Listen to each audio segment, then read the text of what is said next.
welcome to the Weekly Sceptic, episode 87. I'm Nick Dixon, here almost inevitably with Toby Young at the Westminster Podcast Studio. And this week, Sadiq Khan continues his reign of terror. The Tories are crushed at the local elections, plus of course Pete Woke and all our paid content for our brilliant subscribers on basedmedia.org. But Toby, I thought we would start with old Sadiq Khan. Won again. There was talk for a while, oh, Suzanne Hall's doing better than we think, oh, everyone's scared, oh, it's Suzanne. And then it turned out to be nonsense. And Sadiq Khan just won by loads. And it's quite depressing, isn't it? You always think, who's voting for this person? Because even when I speak to sort of Muslims around the place, you know, GB or wherever, and they all say they've given up on Khan, you start to think, who's actually voting for this guy and why? It was disappointing that he actually increased his share of the vote since last time. So now we've got to endure a third term of Sadiq Khan. It was really odd that in the gap between polls closing and the result being announced, there were these rumours swirling around that the Tories had done much better than expected. Actually, turnout in his kind of key constituencies had been quite low because of unhappiness about him not taking a harder line, pro-ceasefire, anti-war, and turnout in typically Tory strongholds, the outer boroughs, the donut, had been higher than expected. And then, you know, afterwards it was said to have been, you know, spin doctors at GCHQ.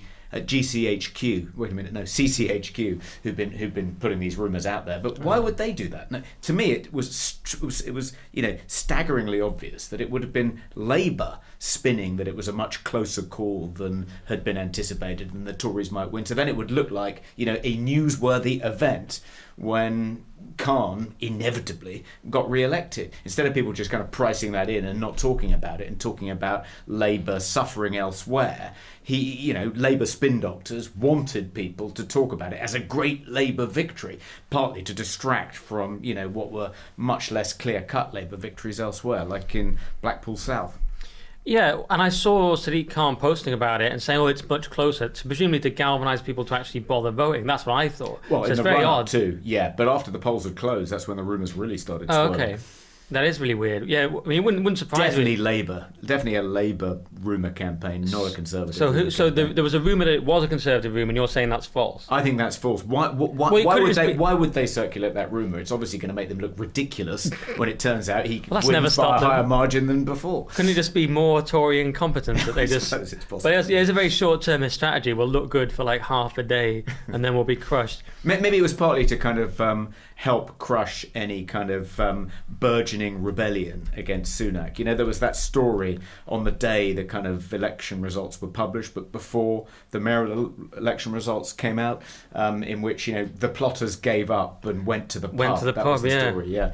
But maybe I suppose that's one possible conspiracy theory, is that CCHQ spread these rumours that maybe, just maybe, Susan Hall might be about to pull off a surprise victory in London in order to crush the revolt against Sunak and make it less likely letters would go in. Now, that's makes possible. Sense. I think it's more likely it was a Labour operation. That at least makes sense, yeah, to crush the dissent against Rishi. That makes some sort of sense. But why do they put in such weak candidates? I don't want to attack Susan Hall, but they don't put in the best candidates, and they don't back them. And I barely knew it was happening, and this is like my job. And I barely knew, you know, I'm like, hang on, how do I barely know this? Like, and I always feel that with the mayoral elections. I'm always like, is anyone going to tell me about this? I feel like it should be in my face. I mean, I'm at GB News, I'm doing this, I'm doing multiple podcasts, I'm writing about this stuff, and I'm like barely aware it's happening. I mean, maybe that's a personal flaw, but I feel like it should be in my face all the time. Vote for this person. They didn't support Sean Bailey properly, in my opinion, and he's got very close, much closer than anyone thought, at least.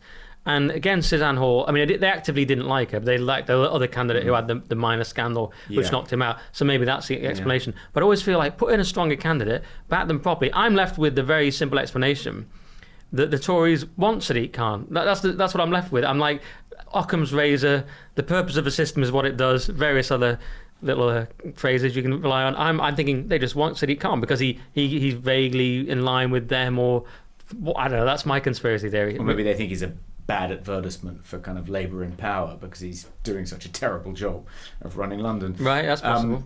But the Tories did have, I think, a stronger candidate. at one stage in the form of Daniel Korski. That's what I mean. The one with the scandal. He had the minor scandal that knocked him out. He was brought down by a Me Too scandal. So don't you feel that therefore they wanted to back him and they didn't really ever get behind Susan Hall? Maybe. I think he would have been a stronger candidate, and I wasn't persuaded by the Daisy Goodwin, this journalist, writer, broadcaster. I actually know her slightly, and I don't wish to kind of cast aspersions. No, because she'll do Me Too you next. But I was in a room with Toby Young in 1996. He brushed against my leg. He said it was a mistake, but I could tell it wasn't. That's the kind of thing. I mean, at the height of the Me Too, anything could take you out. Yeah. He glanced at me askance in 1994. Yeah. Well, people put hashtag Me Too when I was cancelled at the beginning of 2018. For the boobs thing. For the boobs thing. I'd noticed, boobs which were kind of almost uncontained by a bra, so falling out. That's not an excuse. We've been through that before, but you're not allowed to notice. I can't notice them. Yeah, you're not allowed to notice. They're there on display. Don't look. No, don't comment on them. It's eye contact. It's a trap. Yes, it's a trap. It's a trap. Like so many things women do. It's a trap. It's a tender trap. Anyway, the trap. You don't hear about that. But that wasn't what Daniel Korski was accused of. He was accused of a proper Me Too offence. Daisy Goodwin claimed that she met him at a party. She ran an idea up the flagpole. He was interested in it. He invited her to come to a meeting at number 10 Downing Street.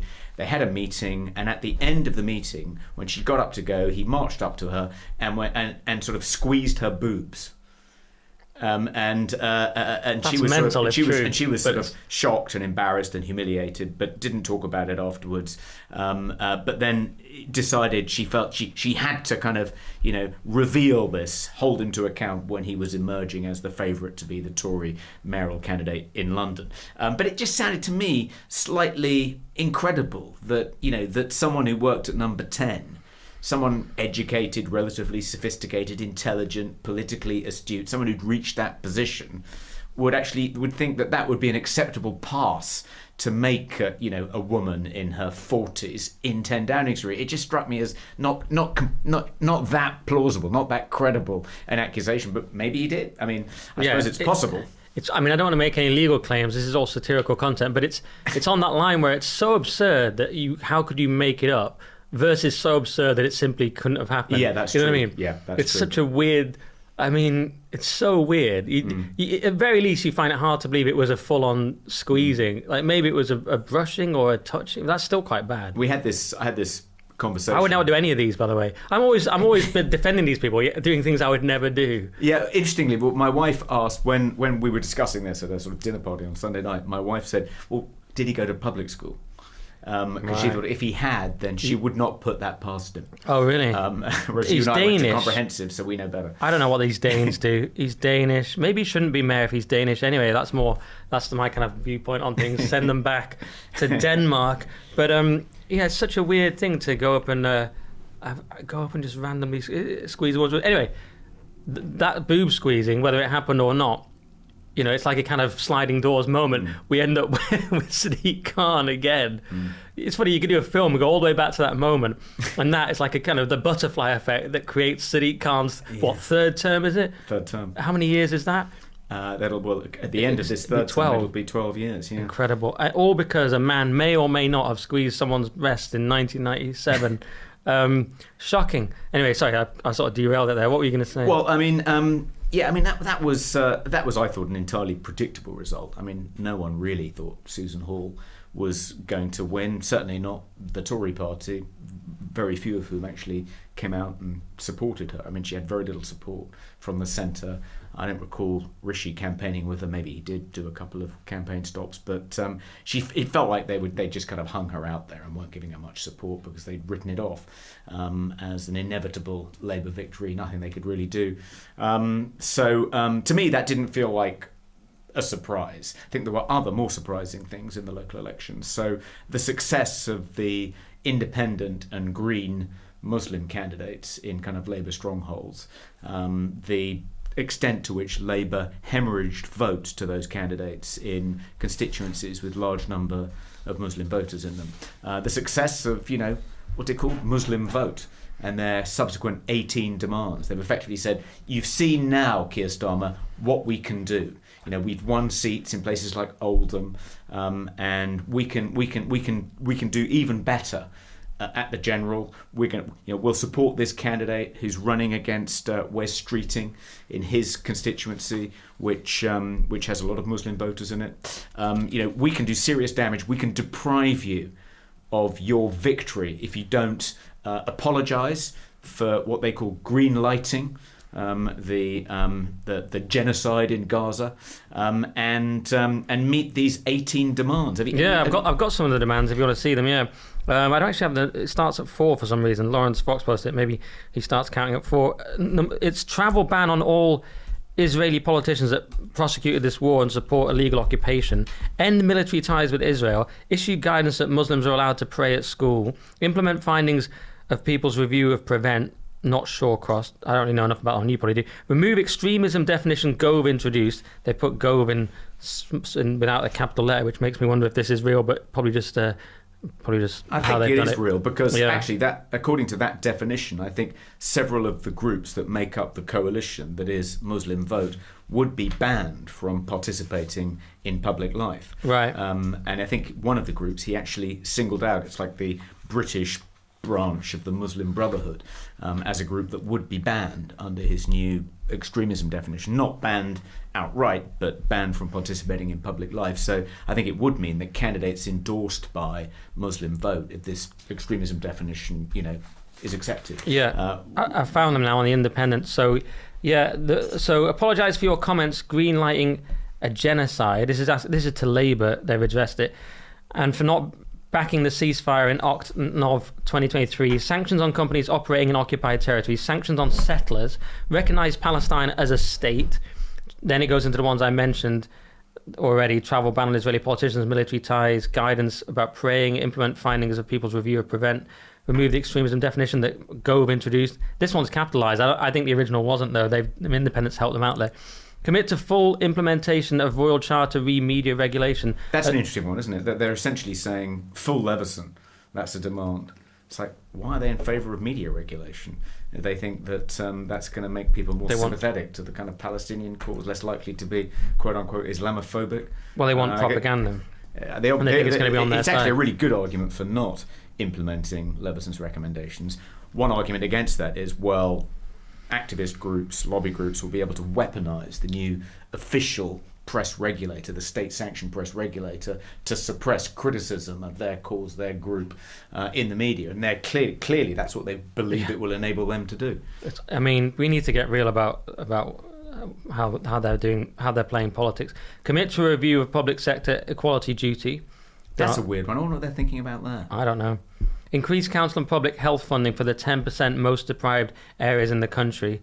There's no surprise. I mean, you look at these statistics of Muslims on benefits. Everyone's got a different stat. Lawrence Fox got in trouble for sharing one stat that suggested that 70% of Muslim women were on benefits or something, or 60-something% of men. It was like virtually all of them. Then I've seen different stats that say it's like 50-something% of eligible, blah blah. But all the stats show is there's a huge number of UK Muslims on benefits. So.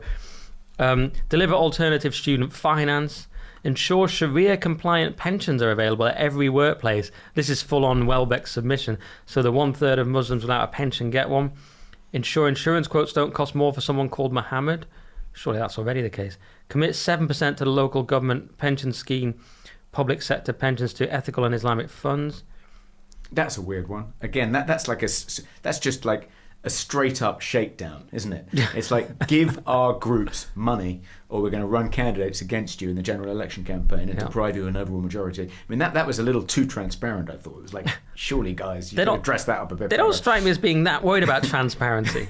You know what I mean? I mean, Leah, say what you want. In submission, they're a lot more, in the novel, they're a lot more subtle and slick about it. And they're quite well organised, and some of the policies are quite good, whereas these are more like thugs just doing a shakedown, as you say.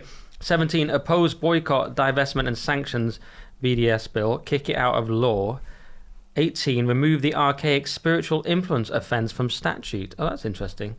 Do you know about that one, Toby? No, I didn't know about That's that the kind of thing you know about. I didn't little know details. about that. So I need to look into this. I need to look up at that one. But one quite alarming thing, I thought, is that after this list of outrageous demands have been issued by these kind of shakedown artists, Keir Starmer told Sky News, "I say directly to those who have voted Labour in the past but felt on this occasion they couldn't, that across the West Midlands we are a proud and diverse community. I have heard you, I have listened." So what does that mean? I've heard you, I've listened. Does that mean he's going to give in to these demands? Well, he's already started to sound a bit different, hasn't he? He's already started to change his tone slightly on the whole ceasefire thing. I mean, that's true, yeah. I think that the Labour Party's already embraced the all-party parliamentary group's definition of Islamophobia, which includes, any criticism of Israel, any history books that record, Islamic massacres carried out historically, the subjugation of other religions to Islam.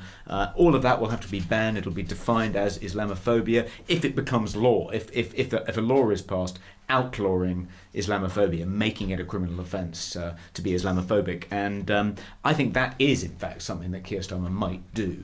I think that'll be the next big, really important free speech battle against a law effectively criminalising Islamophobia. Right. And even Pat McFadden, Labour's national campaign coordinator, admits that Sir Keir's reluctance to back a ceasefire in Gaza had been an issue on the doorstep. And this was in this Telegraph piece, Muslim vote collapse as a major warning sign for Starmer.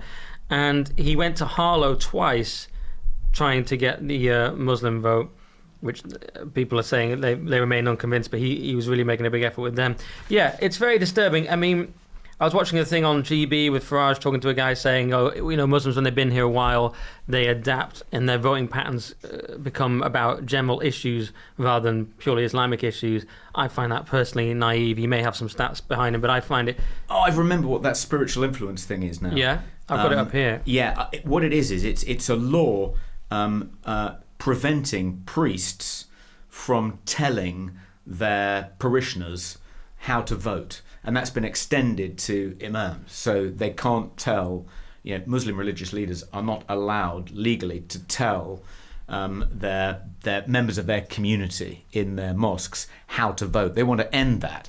So effectively, this is pretty sinister, isn't it? But there's a couple of things there. Priests should be able to do it because we're a Christian country. But Muslims are doing it anyway.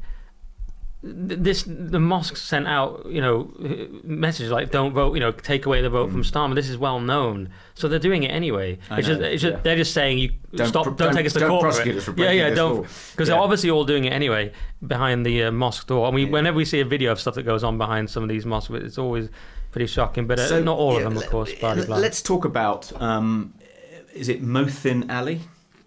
What he's now been elected as You mean the green guy? Yeah. I was going to get onto him later, but we can do him. I mean, that was pretty shocking. Yeah, screaming Allah Akbar with did you notice the libtard white woman in the background clapping it? I just thought she was a brilliant metaphor for the whole way society's going. Right. You've got these Muslim guys screaming about Allah Akbar and nothing to do with what we know the Green Party has. Yeah. I remember when they were more concerned with Wales and things like that. That's gone out the window, hasn't it?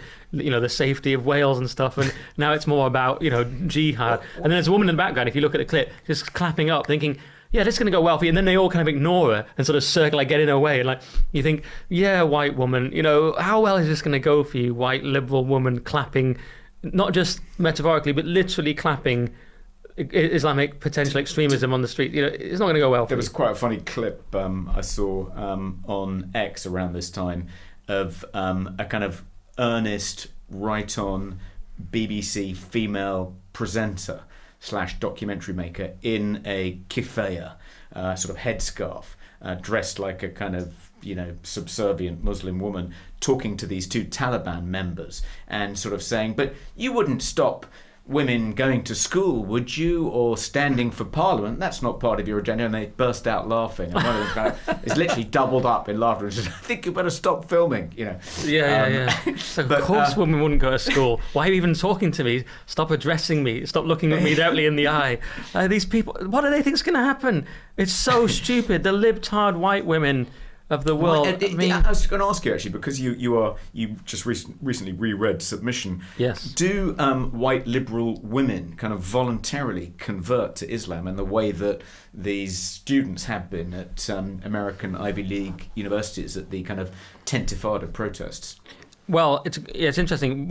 There's not that much focus on it, but what happens is things just immediately change. So suddenly women are wearing trousers in the shops. He suddenly realizes there's this bit. He laments the end of the short skirt, and just that it was a small pleasure that he had just look, because he's a bit of a perv, isn't he? Well, but it's a small pleasure just looking at women's short skirts. That's gone immediately, and he kind of notes that what you have is the women all covered up, though the lingerie shops still do well, because he says in private that's what the Muslim women are still transforming themselves into, I think he says, exotic birds of something in the bedroom, but outwardly they're totally covered up. So women just immediately sort of cover up. You don't hear that much from then there's that one woman who can't teach at the university anymore. But you don't actually hear, there's not many female characters in the book, so you don't really hear much about it. Yeah, but the impression I read it a while ago, but the impression I get is that liberal educated women in France kind of post the takeover,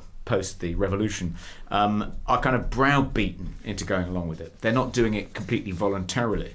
And even Welbeck didn't anticipate that, white Western women at Ivy League universities would voluntarily convert to Islam as a way of kind of expressing their solidarity with the oppressed people of Palestine, or as a way of showing how kind of woke they are.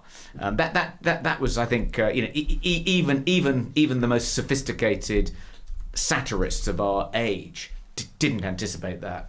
Yeah, well, do you know what's funny? We did a piece, and I don't actually have it in front of me, but it was about, because there's a term, hijab extremists or something, or like hijab, I can't remember what they're called, hijab enforcers or something.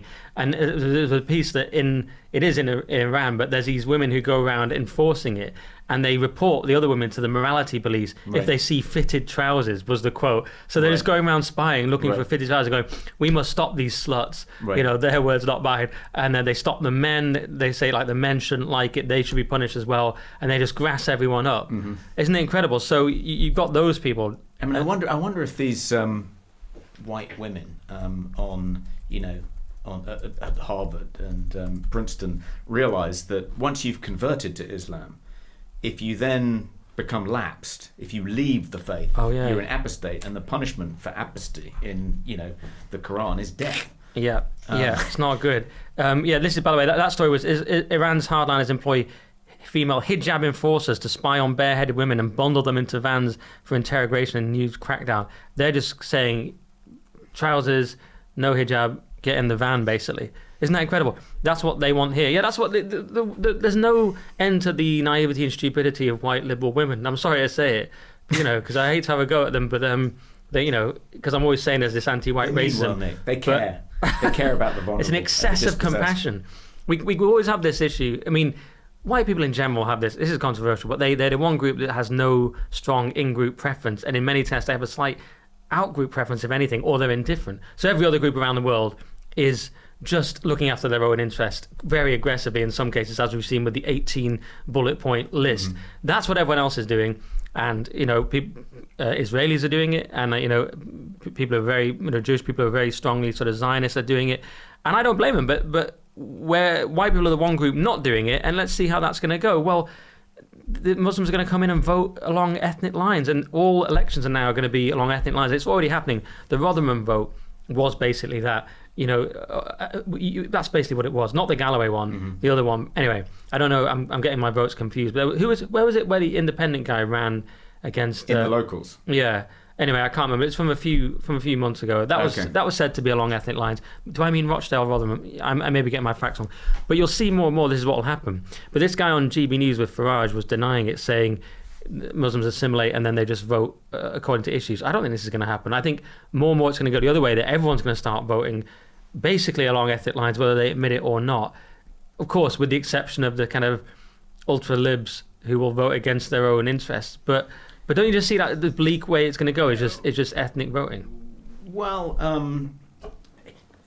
I think one potential positive of this breach between Muslims and Labour is Labour has always, until now, taken Muslim voters for granted. It regards them as, in their column irrevocably, in perpetuity. But actually, maybe after this break, if they do go back to, binary two-party voting in general elections, they'll be more likely to vote Tory than they will Labour, because that umbilical cord will have been broken. And actually, a socially conservative, conservative party, standing up for family values, not allowing kids to transition in schools, being against kind of gender-neutral toilets, that might actually appeal to, Muslim voters up north. It's somewhat. I mean, it's possible, yeah, if they become more moderate in the way the guy on GB News, I'm not sure his name, outlined. But at the moment, they still despise the Tories, and where they're actually going is the Galloway party and the Greens. What is the connection between radical Islam and is it the colour green? They are fond of the colour green. It's the Islamic colour, right? It's obviously just infiltrating parties and taking them over, like a zombie. They become a zombie party for the parasite. Isn't there some sort of ideological kind of because there's a far left. Well. There's a far left congruence in that it's ultra pro-Palestine. Queers for Palestine, isn't it? Who are the most pro-Palestine? Muslims and the radical left, white female students. Yeah, but Rivka Brown and people. But and intellectual type. And the Green Party seems to be now the home of the radical progressive left, not least because they share their kind of apocalyptic view of climate change. That's become part of the prefix-a menu if you're a radical progressive activist. You care about Palestine, you care about the LGBT community, you want biological men to be able to beat women in swimming contests, and you also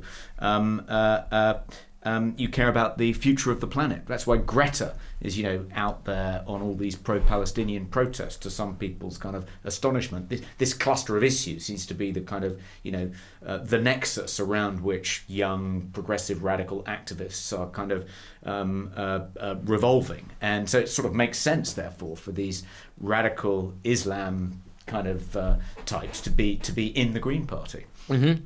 Yes, I mean, that is what is happening.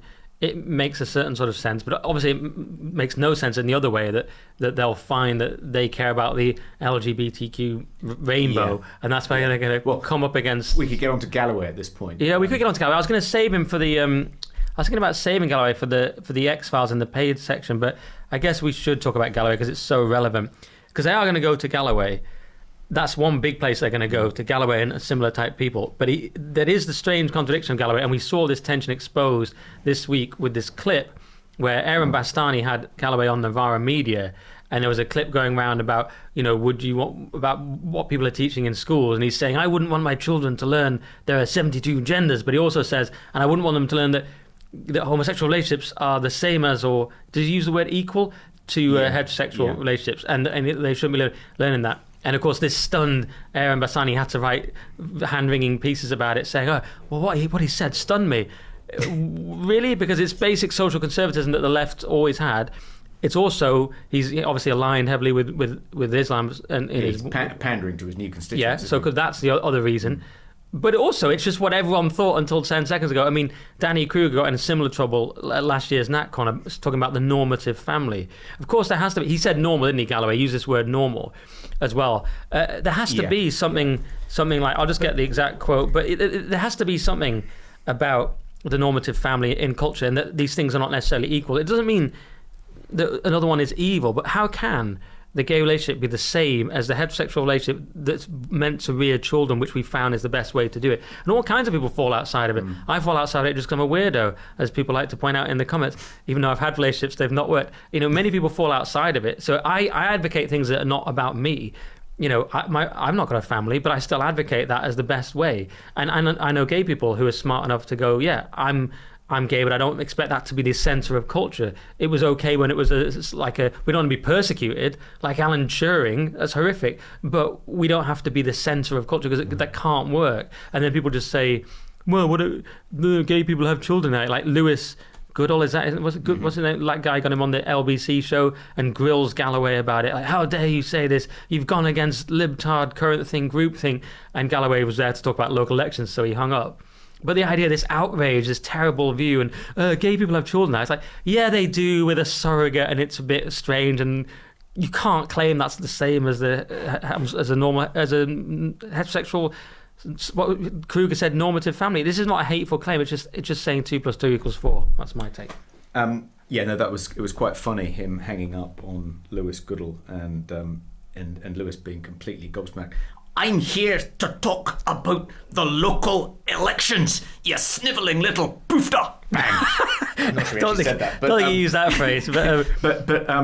What was surprising to me about this was that all these kind of people on the progressive left were shocked to discover that George Galloway, who is leading, Britain's most prominent pro-Palestinian Muslim identifying party, should be not quite aligned with them on the kind of LGBT issue. I mean, it's like, maybe, I always thought that Queers for Palestine, that just must be the kind of ultimate exercise in cognitive dissonance, that they're somehow kind of just not thinking about it. They're not confronting it. They're not really thinking about what would happen to them, how they'd be treated if they went to Gaza.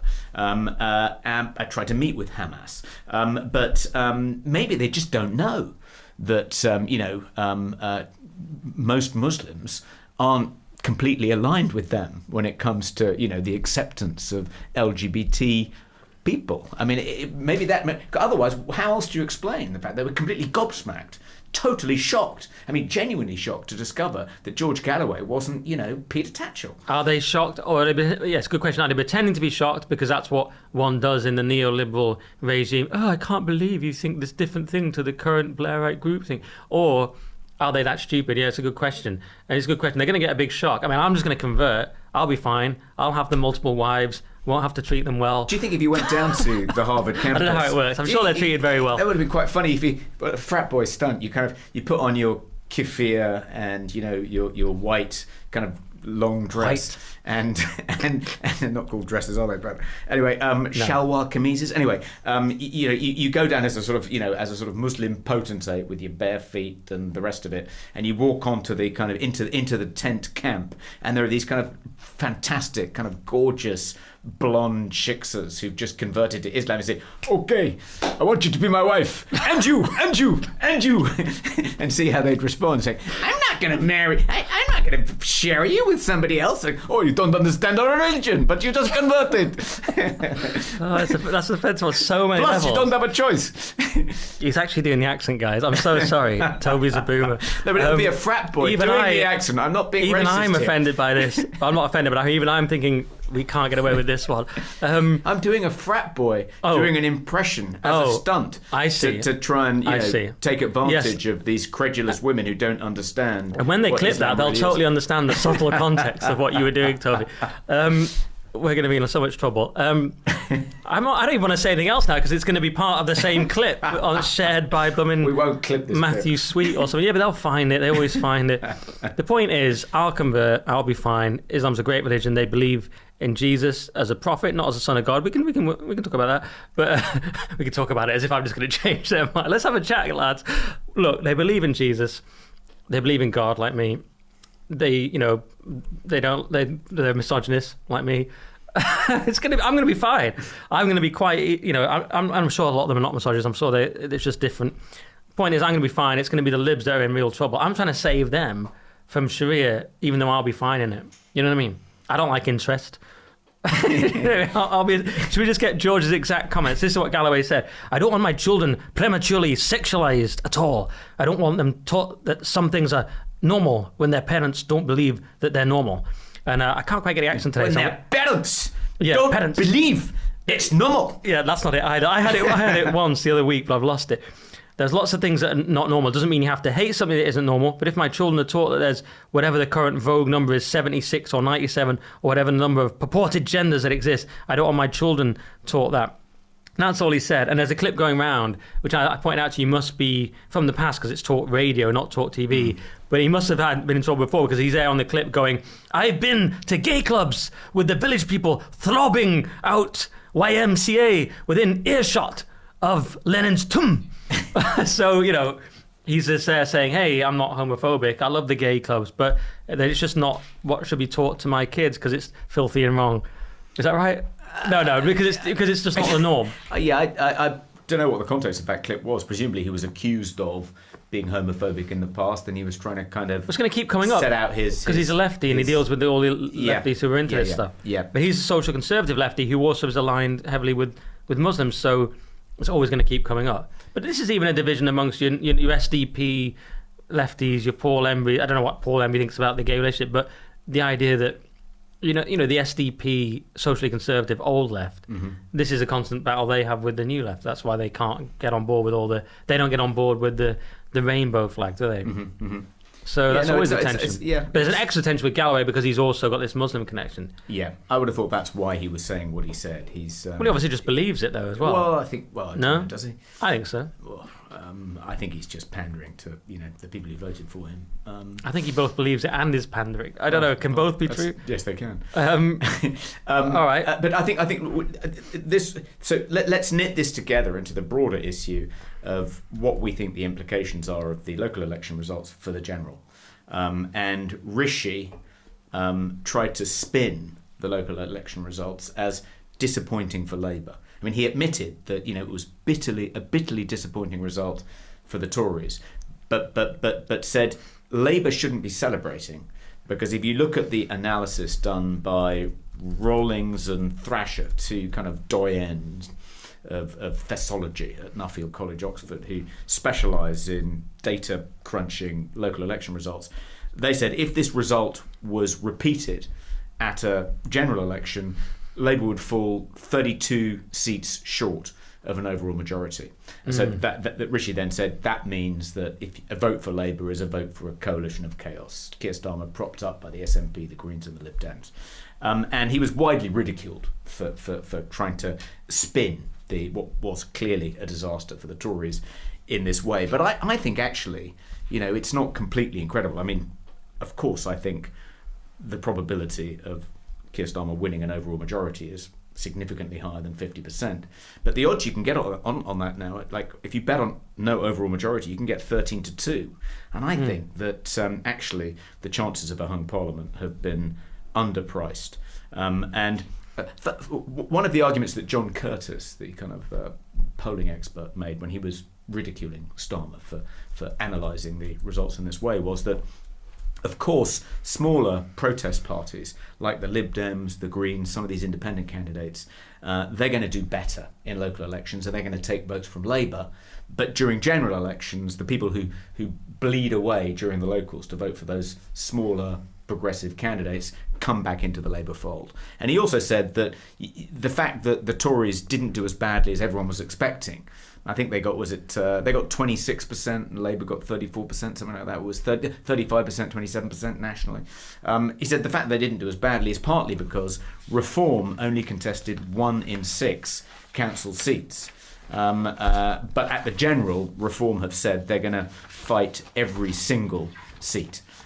So the damage that Reform will do to the Tories at the general is going to be far greater than they did in these locals. So for those reasons, he thinks it's wildly optimistic, naive of Rishi to think that Keir Starmer's not going to win an overall majority. But we've gone through this before, but I think there are still reasons for thinking. I mean, first of all, unless Keir Starmer does, accede to these 18 demands and apologise for quote-unquote greenlighting genocide, then the Muslim vote, is not going to come back into the Labour fold at the general. Labour's going to bleed support to Muslim candidates in all sorts of constituencies with high Muslim populations. So that issue's not going away in the general election unless Keir Starmer engages in some U-turns. But if he does that, he's then going to hemorrhage support elsewhere. It's not going to go down well in kind of amongst white working class voters in blue wall constituencies, for instance, red wall constituencies. Anyway, so I think that's an issue which isn't going to go away between now and the general. I think that it's possible that people who are unhappy with the Tories actually will reluctantly return to the fold at the general, because the Tories might run a campaign that successfully frightens people.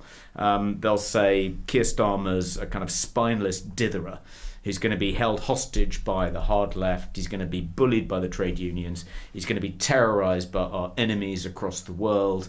A vote for him is a vote for weakening Britain. That might frighten enough people to come back into the Tory fold. And, you know, as we've discussed before, I think, if you look back at the history of the Labour Party, only 3 leaders out of, I think 21, if you include Harriet Harman and the other one, only 21. Only 3 actually won overall majorities. The rest failed to do that. Is Keir Starmer part of that elite group? Clement Attlee, Harold Wilson, who actually only won once, and Tony Blair, that he can actually win an overall majority, and the swing that would have to take place from 2019, the swing from Tory to Labour would have to be greater than in any other general election, just for Labour to get a tiny majority, and Keir Starmer's no Tony Blair. I mean, the lesson of the locals for me was that, yes, the electorate prefer Starmer to Sunak, but not by very much. Mm-hmm. Well, I mean, there's a lot there because it's about a 10-minute monologue. But to be fair, you have covered a lot of points. So you know all about this. I've not followed it as much. I have seen that some people are saying maybe it's more like 1964. Is that what they said? 64? People are saying it's not the landslide. It's more, it's closer than you think, based on very similar to what you just said about the hung parliament and so on. But other people think that is still wishful thinking. But if you look at the local results, which I was just bringing up here, Tories still lost 474, and Labour got a plus 186, so they're on 1,158. I mean, that is huge. And the Greens went massively up, didn't they? They got 74, so they're on 181. That was shocking to me. Lib Dems got a plus 104. Like, who are these people voting Lib Dem and Green? I mean, I'm just shocked in general by how at odds I am with the whole country, and how I just think we've got the furthest left Tory government and it's a disaster, and we're turning into a third world country. And everyone goes, what we need? Even more radically left people. So Labour, Lib Dems and Greens. Of course, Starmer not being radically left enough for all this new hard left of his party. Well, not new, but they're gaining ground with the Muslim vote and so on. So I just find myself so at odds with everyone and just baffled by these results. But as you say, the overall takeaway is still people don't want Labour. I mean, look at the mayoral elections. Didn't that have like 40% turnout or something? People don't really want Khan. They don't really want Labour, but they just hate the Tories. So the Tories are done, and that's all there is. Well, the really telling result was the by-election in Blackpool South, which was spun by Labour as a huge victory. They lost that seat in 2019 to the Conservatives, having held it since 97, and now they've won it back. But actually, if you look at the number of votes the Labour candidate got last week compared to the number of votes the Labour candidate got in 2019, the Labour candidate actually got fewer votes, like 2,000 fewer votes. Got something 12,000 plus in 2019, 10,000 plus last week.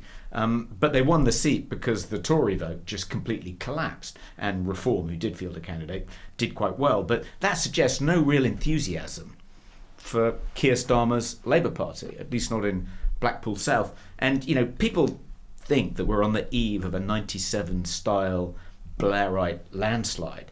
But if you look at the local election results preceding the general in 97, Labour got 43% of the vote compared to 34%, 35% last week. So there did seem to be a real enthusiasm for Blair's Labour Party in 97 after major. After how many years of Tory rule? And since 79, so 18 years of Tory rule. Much more enthusiasm than there does seem to be for Keir Starmer's Labour Party now, after 14 years of Tory and mixed rule. Yeah, and the other point just to make on this is that is the leadership aspect. Charles Moore here in the Telegraph saying changing leader will not save the Conservatives. The two-party system can't be bucked. The Tory obsession with replacing Sunak blinds them to the fact that voters are simply fed up. There is this constant obsession. Then there was also they've just gone to the pub and given up. There should be change, should be not. People come up with stupid ideas like Penny Mordaunt. I think that's one problem, is that there isn't an obvious successor anyway, other than Farage, who isn't in the party. There's no one anyway. There's Penny Mordaunt, who all the Wets want, who's not going to be any good. And then there's Kemi kind of around, and there's Suella, who's now sort of, I don't know, sort of seen as, she may as well join Reform at this point, or wait, I suppose, till see if the Tories move right. But there isn't really no one obvious, is there? No. I mean, I think one of the persons who'll be in the mix after the general will be Robert Jenrick.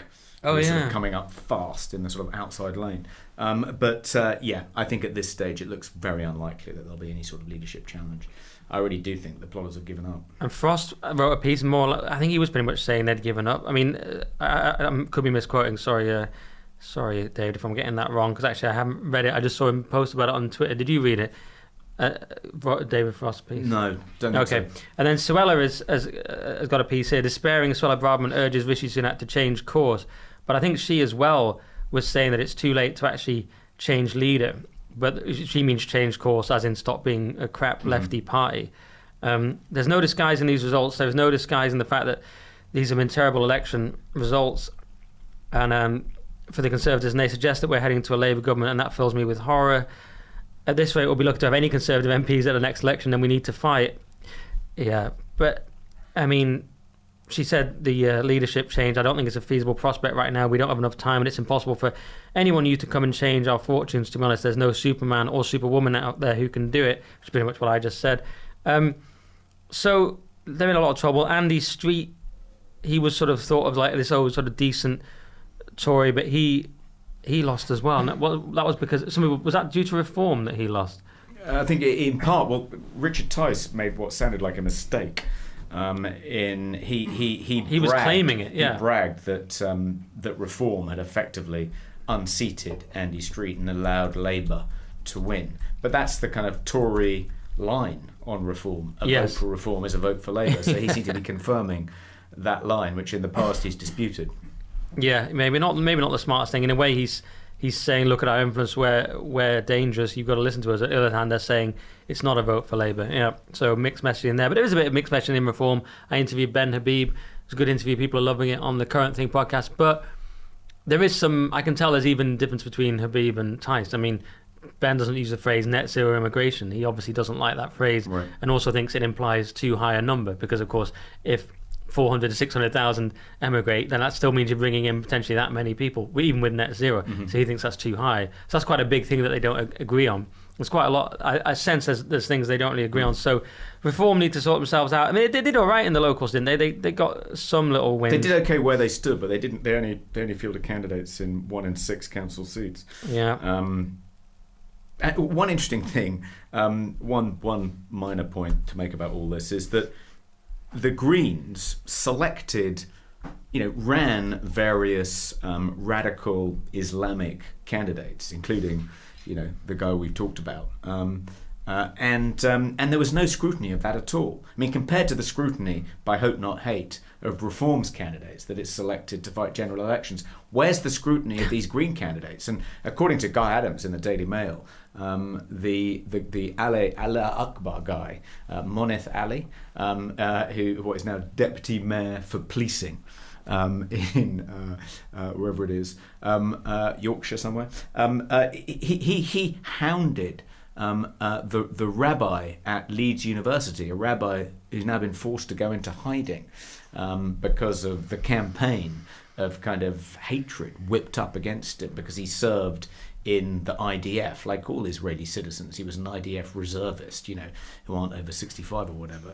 And seemingly this guy, Monith, didn't quite grasp that actually this was just a condition of being an Israeli citizen, and thought, he's the enemy, he's evil incarnate, he's a reservist for the IDF, and he's now gone into hiding, this poor guy. But anyway, he said some pretty unsavoury things in the wake of the October 7th massacre, and plenty of the other candidates that stood under the green flag said some pretty unsavoury, unspeakable things too, but there's been no scrutiny of them. I mean, now there's beginning to be a little bit of scrutiny, but where were Hope Not Hate? Why weren't they scrutinising the Green candidates as energetically as they were scrutinising, as forensically as they were scrutinising the Reform Party candidates? Almost as if.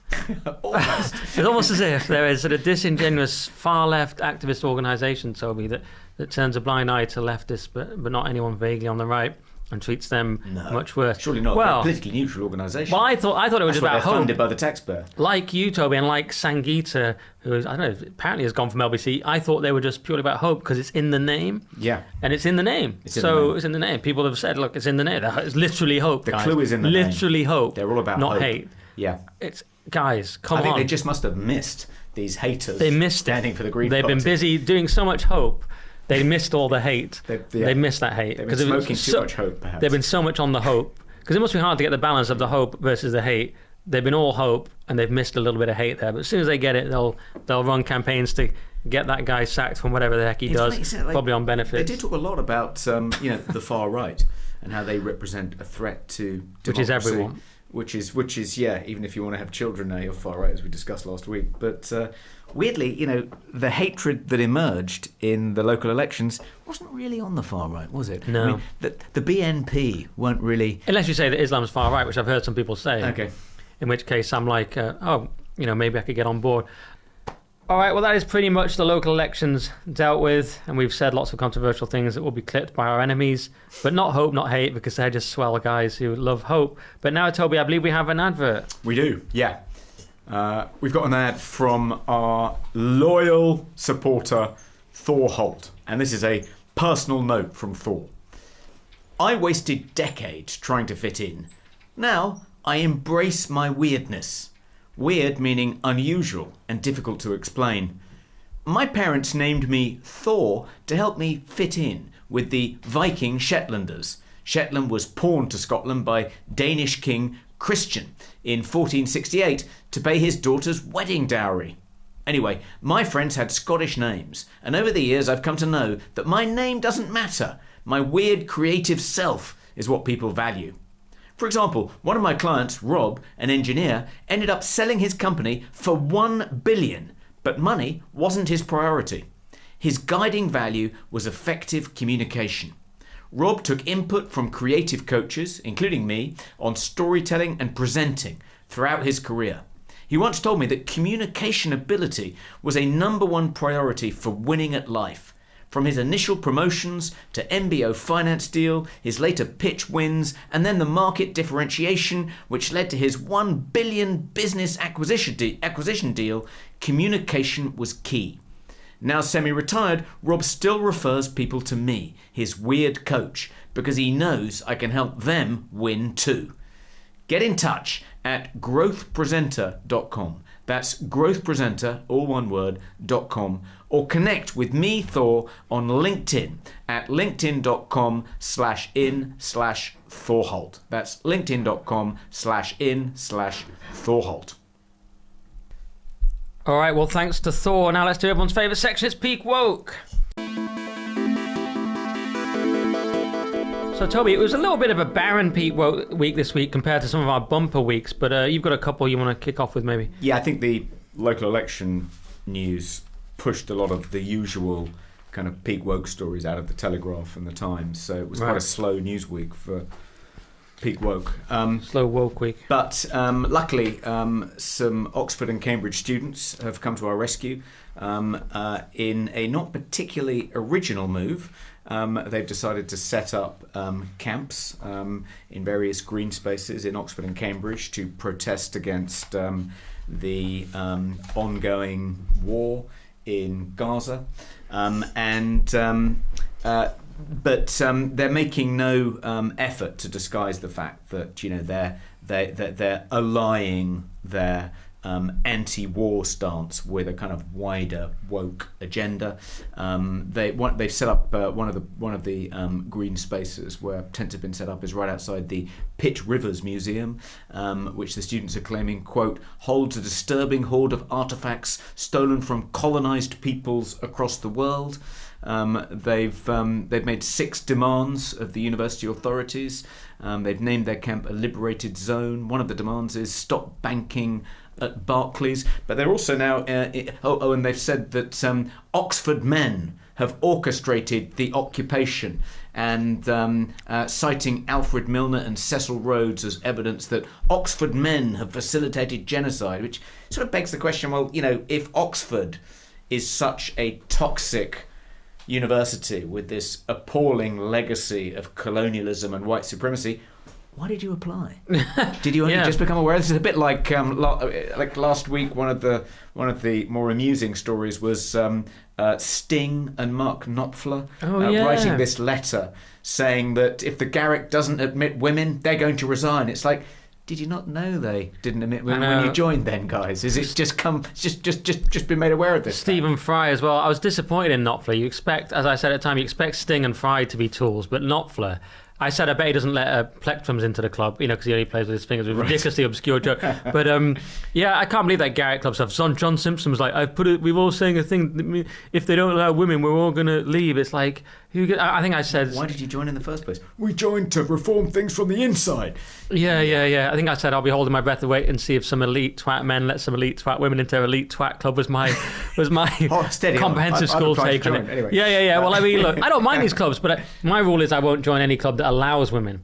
So I think that's pretty based. I mean, I like these clubs, but I hate the way these simp men... if you were a member of the Garrick, you could threaten to resign if they allow women, which would be the normal thing to do, because that's the big change against the precedent. That would be more rational than claiming you'll resign unless they completely change it to what it was when you applied to join and agreed to go on a waiting list for 2 or 3 years and then paid thousands of pounds to become a member. They're going to leave the Garrick Club, Toby, but they'll have lifetime access to the simp club. That's what I said, because they're simping for the women. By the way, Oxford, I mean, I'd like it if Oxford men could still sort of colonise the globe. I mean, what are they saying? They're responsible for colonising? I'd love if they had that kind of influence. They've orchestrated occupation, apparently. Right. I mean, amazing that they've got that organised. I mean, we can't do anything as a country now. We can't even sort the potholes. Do you think we can sort an occupation? But one other thing, Toby, is did you say there that they want Barclays to stop banking? Because as a layman, that sounds to me like the whole point. They want Oxford to stop banking with Barclays. Oh, sorry, I thought you said Barclays stop banking, because I'd be like, guys, but that'll be next. Can banks please stop banking? Yeah. But they've also, in order to kind of enter the camp now as a protester and sleep in one of these tents, you now have to sign this kind of lengthy declaration. And one of the demands in the declaration, one of the things you have to sign up to, is that all Palestinian people are entitled to reclaim their land stolen by white supremacist settler colonialists in 1948. So they're effectively saying you have to sign up for the elimination of the State of Israel unless you're prepared to wipe Israel off the map. Get rid of Israel from the river to the sea, then you're not welcome in this anti-genocidal camp. It's like, that's not anti-genocidal, that's pro-genocide. It's really tough for me, because on the one hand you've got these people who I hate, on the other hand you've got Josh, how he was very annoying at GB, constantly going on about Israel. So I'm right in between thinking, who's more annoying, and how do I... Because that's how I decide my foreign policy views. Speaking, Toby, of kind of spoiled middle-class people, how about this one? I'm kind of squeezing it into Pete Woke a little bit. It's the BBC grinds you down, it breaks you. 4 female news presenters suing the corporation after missing out on top roles and taken off air. Tell Employment Tribunal the selection process is rigged. This is in the Daily Mail. And this was Martine Croxall, Karen Giannoni, perhaps Kazia Madeira, Anita McVeigh. Anyway, and I don't blame them. I don't say that the BBC... I'm sure it's awful. I mean, I'm sure it's weird there. Like, all media's weird. I'm sure there's lots of weird stuff goes on. And I'm more sympathetic to the age victimization claims, because I think that does go on in media. But it kind of made me laugh a little bit that Croxall revealed she was paid $139,000, and at the moment she's not even working because she's in this dispute. And I imagine she's still getting paid something. I don't know exactly how that works, but I was thinking I could be I'd consider being a bit broken for 139 grand. I mean, it's a lot more than GB paid me anyway. So I'd be like, I wouldn't mind it being a little bit ground down for 139. It's not too bad, is it? I mean, as being ground down and broken goes, you might feel for reading out a few headlines. You might feel differently if one of your fellow presenters on GB News was Gary Lineker and he was being paid upwards of £1 million a year. You speak as if Farage isn't getting something like that, and if Dan wasn't getting something like that. I mean, this is exactly the situation I face. Is that the pay is? I mean, we beat Patrick's number. No offense to Patrick, we beat him, and I got 80.5 thousand with me as host. Does anyone care about that? I get paid a tiny fraction of what these people get. Maybe I shouldn't say this, but it's so obvious. And you say it's based on reputation and name and all. So it is. I mean, so therefore, why is it? It's based on what you negotiate, and it's based on your level of fame. But they want to pretend that the BBC, it sort of all has to be sort of communist. But isn't this because actually, BBC is a could communist? Just be, negotiating tactics. Could just be their way of negotiating for a bigger rise, bigger pay packet. Maybe I should get down to the Employment Tribunal. I'm sure that would go very well. I don't know. I mean, the whole thing is absurd. I mean, the whole BBC is funded by extortion, isn't it? I thought the BBC had ended its contracts with them, and that's what they were complaining about. They were complaining about age and sex discrimination. Well, actually, no. Croxall, they haven't even officially ended it. It's understood Miss Croxall, who's been at the BBC since 1991, has been discussing her future at the BBC with bosses. So they sort of took them off air. But it's not about ending their contract necessarily. It's about discrimination that's baked into pay structures, blah, blah, blah, well, that kind of thing. Okay. But I think, they probably are trying to use them less or get rid of some of them. I don't know. But it's all about equal pay. I get it to some degree, but I don't know. There's something a bit woke about complaining about it. I think I was probably tenuously connected to Pete Woke, but it was a dry week. The Springwatch star Gillian Burke saying African wildlife should be named by their traditional Swahili names instead of English on programmes like Springwatch. She said there is an inequality in who gets to do the naming, and we are unwittingly wielding some form of power by naming wild animals. And it wasn't clear whether she thought just the act of naming animals by human beings was the inequality she's objecting to. It did at times sound like that just humans naming and categorizing animals was an unacceptable form of inequality because animals can't reciprocate in kind, and it was a way of asserting our dominion. She better not read Genesis. She'll be. Or was she objecting to the fact that it's one group of people, i.e., educated white Westerners, the English, who are naming animals, and not Swahili-speaking Kenyans. Anyway, she thinks that in future on Springwatch, elephants should be called. I'm not going to try and pronounce these words, but there was Swahili. But how often do they? I mean, I haven't watched Springwatch, but isn't it about spring? In the Cotswolds or in the Highlands? I mean, how often do giraffes and elephants come kind of? And more to the point, how often do I watch Springwatch? I mean, you're looking at me as if I'm the target audience. I've never watched Springwatch. Anyway. No, it's a nice spring day today. Well, I did notice there was a nice scent in the air from some of the flowers and plants. I thought, spring's finally here. Did feel like one of the first days of spring. And then the Visit Britain. Did you see this one? Visit Britain, which is, I guess, a quango funded by the Department for Culture, Media and Sport, has issued advice to its employees, telling its employees what words and phrases that have been used for generations are no longer acceptable, and it's a fairly predictable list. So instead of minorities, refer to marginalised people. Instead of saying man up, say be brave. There was some other. We've had all these millions of times, haven't we? Yeah. There's always variations. Blind spot, no. Missed opportunity, yes. Blacklist, obviously verboten. Should be replaced by denialist. I've never heard denialist before. It doesn't really roll off the tongue, does it? It sounds like denialist, and like you're a climate denialist. It was an interesting one. Visit Britain warned staff not to use the term guru, as it is said to have been appropriated from Hindu culture. It's like, but isn't it in a nice way? In a nice way. In a nice way. I mean, it's like saying it's a good thing. Trying to get my head around the rules regarding cultural appropriation is tricky. I mean, if you look at these